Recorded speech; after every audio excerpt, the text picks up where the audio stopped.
si Danizel Lopez, hatid sa inyo ang mga pinakamainit na balita sa bansa. Dito lamang yan sa News Force. Sa ulo ng mga balita, Pilipinas wagi bilang world's leading dive destination.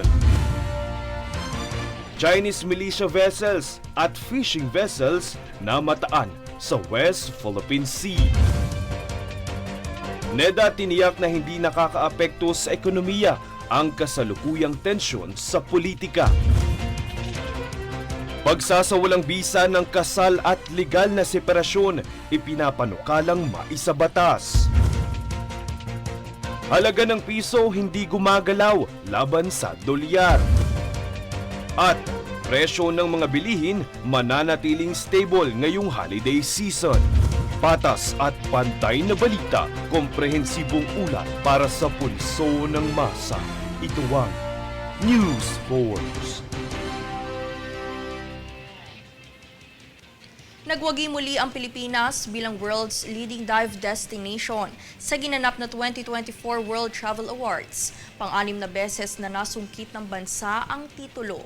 Kabilang sa titulong ito ay kinilala rin sa parangal ang Boracay bilang world's leading city destination at Amanpulo bilang world's leading dive resort.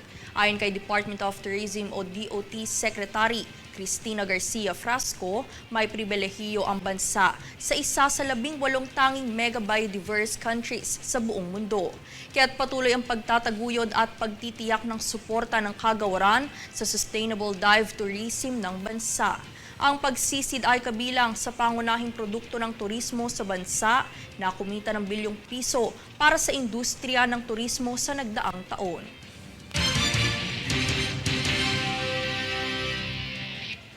Hindi lang si Mary Jane Veloso ang makakauwi ng Pilipinas, kundi pati na rin ang kanyang kapatid na biktima ng sexual na pang-aabuso ng kanyang amo sa Saudi Arabia. Ayon kay Department of Migrant Workers o DMW Secretary Hans Leo Kakdak, inaasahang makakauwi ang kapatid ni Veloso sa susunod na linggo. Nalaman lamang ang naturang pangmomolestya sa kapatid nang bisitahin ng ahensya ang pamilya ni Veloso upang iparating ang balitang pinayagan na ng gobyerno ng Indonesia na mailipat ng kulungan si Mary Jane sa Pilipinas. Nakatutok naman ang DMW sa pagbibigay ng psychosocial counseling sa panganay na anak ni Veloso, gayon din ang kanyang edukasyonal at pinansyal na pangangailangan.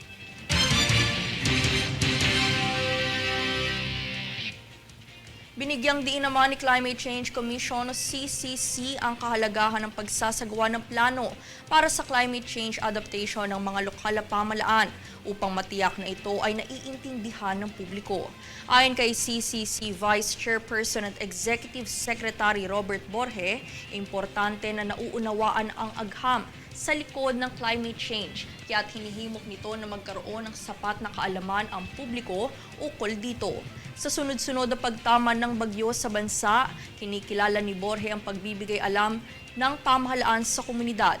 Ngunit sa kabila nito, mas kinakailangan umano ang epektibong pagsasagawa at hindi lamang sapat na pang-unawa sa isyong kinakaharap.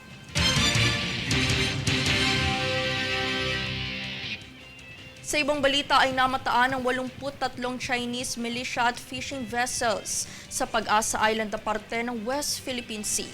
Kinumpirma ito sa isang repost ni US Maritime Security Expert sa social media platform na X. Ayon kay Rear Admiral Roy Vincent Trinidad, 75 barko ng mga Chinese ang nasubaybayan ng Philippine Navy malapit sa Subi Reef sa Pag-asa Island.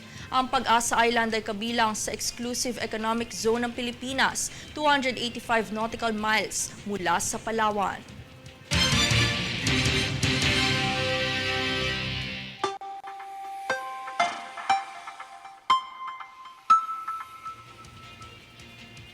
Sa ating ulat panahon, umiiral pa rin sa loob ng bansa ang tatlong weather systems.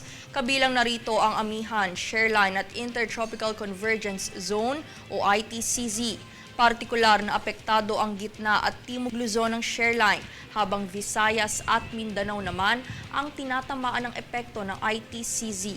Samantala, ramdam pa rin naman ang lamig ng simoy ng hangin na dulot ng Amihan sa Cagayan Valley, Cordillera Administrative Region, Aurora, Metro Manila, Ilocos Region at natitirang gitnang Luzon.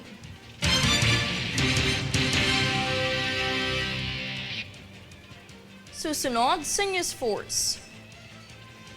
DOJ, nilinaw na hindi itinuturing terorista si VP Sara.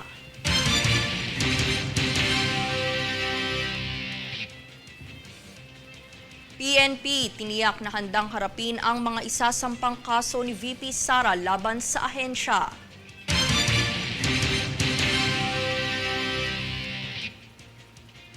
NEDA, tiniyak na hindi nakakaapekto sa ekonomiya ang kasalukuyang tensyon sa politika. Manatiling nakatutok para sa higit pang mga balita sa pagbabalik ng News Force.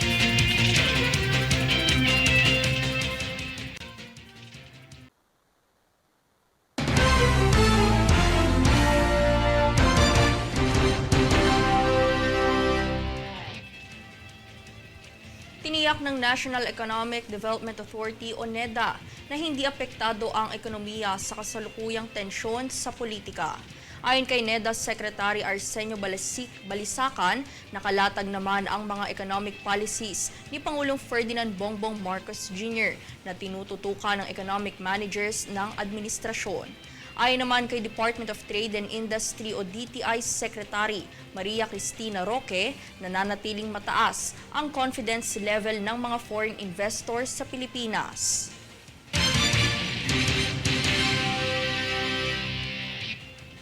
Nilinaw naman ng Department of Justice o DOJ na hindi naman ito itinuturing terorista ang Vice-Presidente kaugnay ng isyu na umano'y pagbabanta sa buhay ng Pangulo. Alamin ang buong detalye sa ulat ni Francis Riudique. Ayon sa Department of Justice, wala naman itong planong itakda bilang terorista si Vice President Sara Duterte.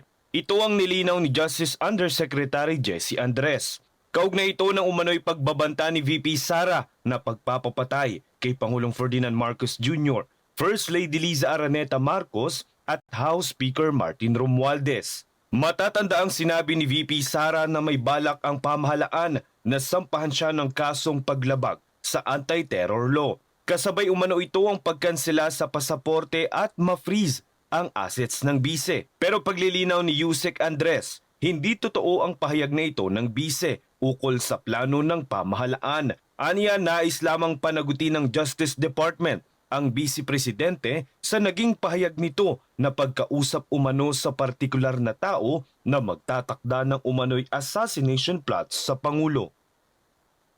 Francis Riudique, nag-uulat para sa One Media Network.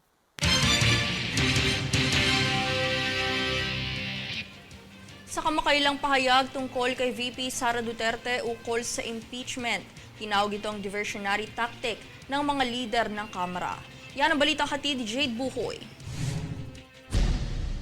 Binatikos ng mga lider ng Kamara ang naging payag ni Vice President Sara Duterte na ginagamit ang isyu ng impeachment para pagtakpan ang mga pagkukulang ng administrasyon at tinatawag itong isa pang diversionary tactic upang iwasan ang usapin sa nawawalang 612.5 million peso na confidential funds ng OBP at DepEd. Ang pahayag na isa itong diversionary tactic ay mula kay House Assistant Majority Leader Jay Kung-hoon na kung saan ito ang kanyang buwelta sa pahayag ni VP Sara. Aniya, ang tunay na issue ay ang nawawalang pondo at ang maling paggamit ng confidential funds na dapat mapanagot. Ayon kay Manila 3rd District Representative Joel Chua, ang impeachment ay hindi bahagi ng kasalukuyang usapin sa Kongreso. Paglilinaw niya na ang pinagtutuunan ngayon ng Kongreso ay ang investigasyon sa paggawa ng mga batas upang maiwasan ang maling paggamit ng pondo sa hinaharap. Pahayag pa ni Chua na maghahain ng mga panukalang batas bilang resulta ng investigasyon sa mga susunod na linggo. Ipinunto din ni Deputy Majority Leader Paulo Ortega na ang pagpapatuloy ng mga pagdinig ay tungkulin nila sa publiko. Payag pa ng mga lider ng Kamara, hindi sila magpapadala sa mga umano'y issue na lumilihis sa usapin ng transparency at accountability. Pagigit pa nila na ang responsibilidad ay tiyakin ang katotohanan at panagutin ang dapat managot sa mga nawawalang pondo. Jade Buhoy, nag-uulat para sa One Media Network.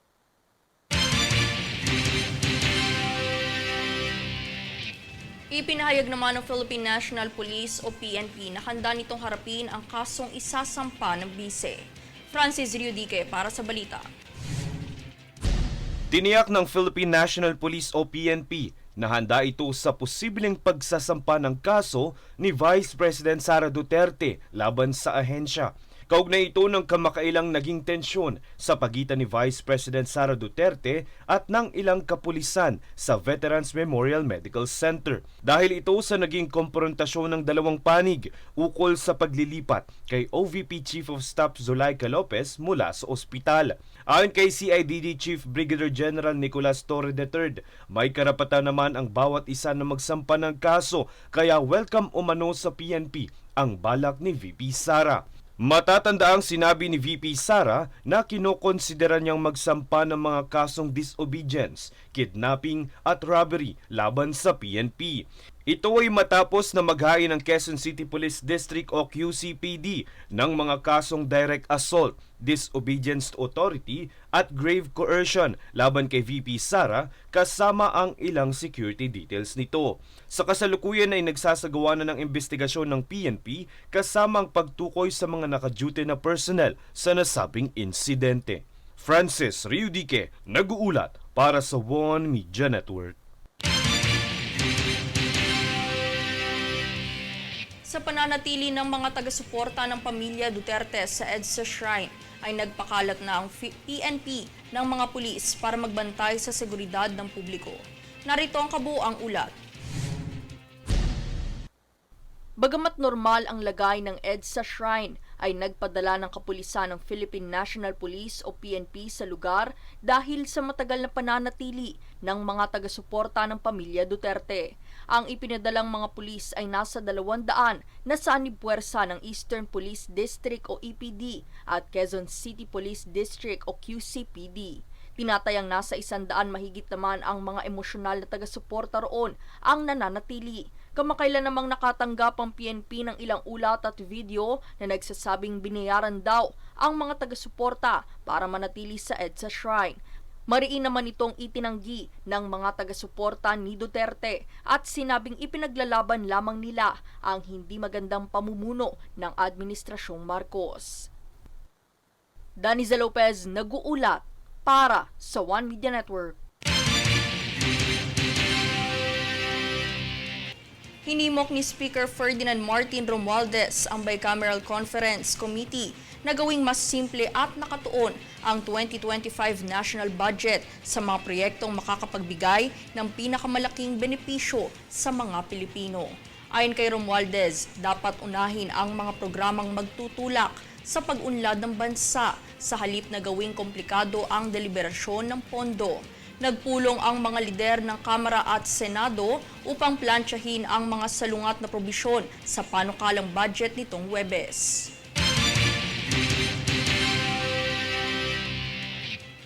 Nais naman ng Commission on Elections o COMELEC na tanggalan ang barangay ng otoridad sa pag-issue ng Barangay Residency Certification. Makibalita kay Jade Buhoy. Ipinahayag ni Commission on Election o COMELEC Chairman George Erwin Garcia na formal nilang ilalapit sa Kongreso na magpasa ng isang batas para tanggalan ng otoridad ang mga barangay sa pag-issue ng residency certificate. Aniya, maraming punong barangay ang ginagamit ang barangay residency certificates para makapaglipat at makapaghakot ng flying voters sa kanilang lugar. Samantala, ang COMELEC Task Force Investigative Reports ay naglalayong tanggalin ang barangay certificate para maging requirement para sa mga bagong botante. Pagpapaliwanag naman ni Garcia dito na mas marami silang nakuhang reports ng mass migration ng botante sa iba't ibang lugar, partikular na ang ilang barangay sa Makati at Cagayan de Oro. Sa ngayon, pinag-aaralan ng COMELEC Law Department ang pagsampa ng kasong kriminal sapagkat ang pagpapalawig ng flying voters ay malinaw na paglabag sa Omnibus Election Code. Banta pa ni Garcia na ang sinumang mahuli at dumaan sa investigasyon ay kakasuhan ng kasong kriminal para masugpo ang paglaganap ng dayaan tuwing eleksyon sa bansa. Jade Buhoy, nag-uulat para sa One Media Network.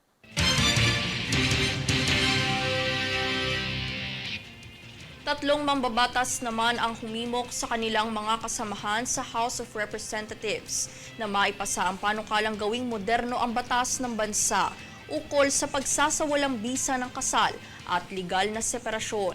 Ang House Bill No. 10970 na ipinasa ni Tingog Party List Representatives Jude Asidre at Yeda Marie Romualdez kasama si Cagayan de Oro 2nd District Representative Rufus Rodriguez ay naglalayong palawakin ang batayan para sa nullity at legal separation. Ayon kay Asidre, mas pasisimplehin ng bill ang legal na proseso at hindi ito maaaring gamitin sa walang kabuluhan at maling paraan sapagkat pinapanatili pa rin ito ang integridad ng kasal.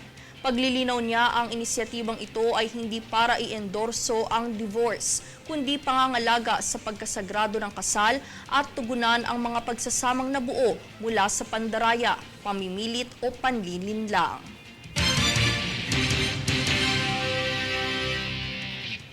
Susunod sa News Force. DOTR ibinahagi ang kasalukuyang estado ng NSCR project.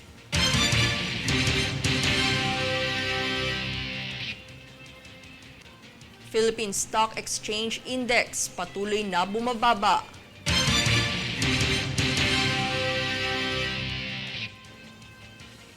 MMDA nakakolekta ng higit 100 sako ng basura sa Dolomite Beach. Manatiling nakatutok para sa higit pang mga balita sa pagbabalik ng News Force.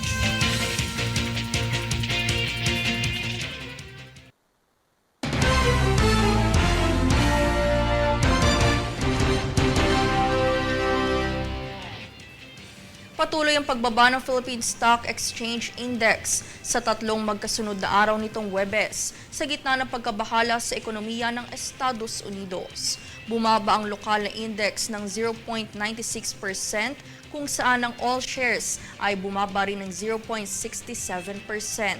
Ang dahilan umano ng patuloy na pagbaba ng lokal na merkado ay pagtanggi ng mga investor dahil sa pagkabahala ukol sa tariff threats ni US President-elect Donald Trump. Samantala, ang halaga ng Philippine peso ay halos hindi gumalaw laban sa dolyar kung saan kasalukuyan nitong nasa 58.67 pesos, katumbas ng $1.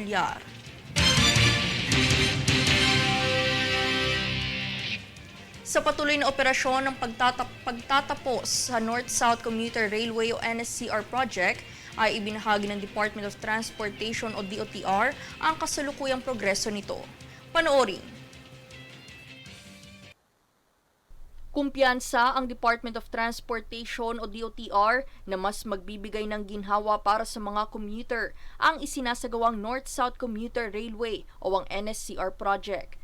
Sa kuha ng Sumitomo Mitsui Construction na ibinahagi ng DOTR ay makikita na patuloy ang konstruksyon sa Malolos-Tutuban segment. Ayon sa DOTR, sa oras na matapos ang proyekto na ito ay magiging maiksi na lamang ang biyahe mula Tutuban, Manila patungong Malolos, Bulacan. Mula sa 1 oras at 30 minuto na biyahe nito ay magiging 35 minuto na lamang. Mayroon din itong kakayahan na makapagserbisyo sa 300,000 pasahero. Tiniyak naman ng DOTR na patuloy ang pagsusumikap ng kagawaran para mabilis na matapos ang proyekto at mapakinabangan na ng publiko. Daniza Lopez, nag-uulat para sa One Media Network.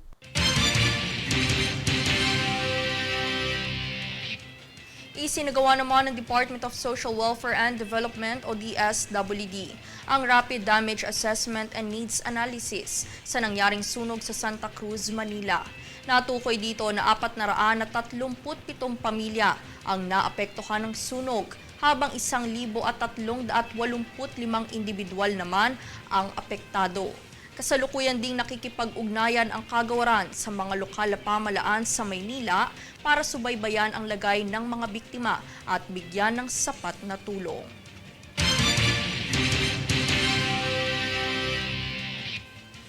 Muli namang nagsagawa ng paglilinis ang Metropolitan Manila Development Authority o MMDA sa Manila Baywalk, Dolomite Beach at nakakolekta ng 100 sako ng mga basura. Ang mga basurang nakolekta ay naglalaman ng plastic at mga kahoy na tila na anod. Kaya naman paalala ng ahensya sa publiko, iwasan ang pagtatapon ng mga basura sa dalampasigan at maging disiplinado pagdating sa kapaligiran.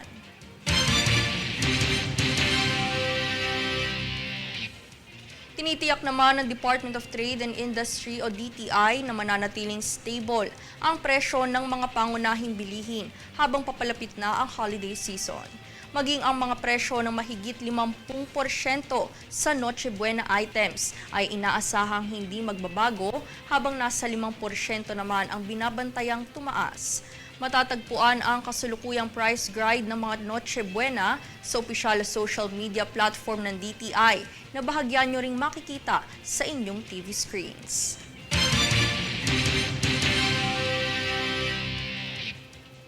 Pasay City at ang gobyerno ng Indonesia ay nagkasundo sa isang MOU na naglalayong palakasin ang ugnayang pang-ekonomiya at lumikha ng libu-libong trabaho sa Pilipinas.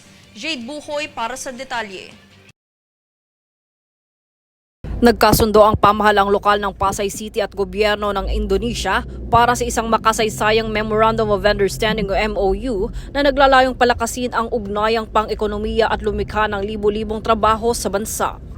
Kung saan ang Pasay City at gobyerno ng Indonesia ay pumirma ng MOU na magdadala ng multi-billion peso international investment sa bansa. Ang layunin ng nasabing kasunduan ay maabot ang inaasahang 6% na pagtaas ng Gross Domestic Product o GDP ng bansa. Inaasahan rin ng alkalde ng Pasay na si Mayor Emmy Calixto na magbibigay ang proyekto ng libo-libong oportunidad sa trabaho para sa mga Pilipino, lalo na sa mga Pasayenyo. Dagdag pa rito, ito ay inaasahang magdulot din ng malaking benepisyo sa lokal na ekonomiya ng Pasay, partikular sa mga negosyo sa lungsod. Payag pa ng alkalde na mahalaga ang kasunduan para sa pangmatagalang kaunlaran ng ekonomiya ng lungsod at bansa. Bahagi din ni Indonesian Ambassador Agus Wijojo na ang MOU ay sumasalamin sa mas matibay na pagkakaibigan ng Pilipinas at Indonesia. Sa kabuuan, ang nasabing seremonya ay nagpapakita ng ugnayan ng dalawang bansa sa pagpapainam ng kabuhayan sa hinaharap ng kanilang mga mamamayan. Jade Buhoy, nag-uulat para sa One Media Network.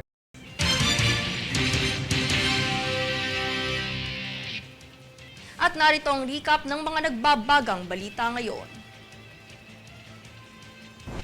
Sa ulo ng mga balita, Pilipinas wagi bilang world's leading dive destination. Chinese militia vessels at fishing vessels na mataan sa West Philippine Sea. NEDA tiniyak na hindi nakakaapekto sa ekonomiya ang kasalukuyang tensyon sa politika. Pagsasawalang bisa ng kasal at legal na separasyon, ipinapanukalang maisabatas. Halaga ng piso hindi gumagalaw laban sa dolyar. At presyo ng mga bilihin mananatiling stable ngayong holiday season. Patas at pantay na balita, komprehensibong ulat para sa pulso ng masa. Ito ang News Force. At yan ang pinakamainit na mga balita ngayong araw. Manatiling nakatutok sa aming mga ulat at updates sa aming Facebook page, facebook.com/OneMediaNetwork. Ako si Daniza Lopez at ito ang News Force.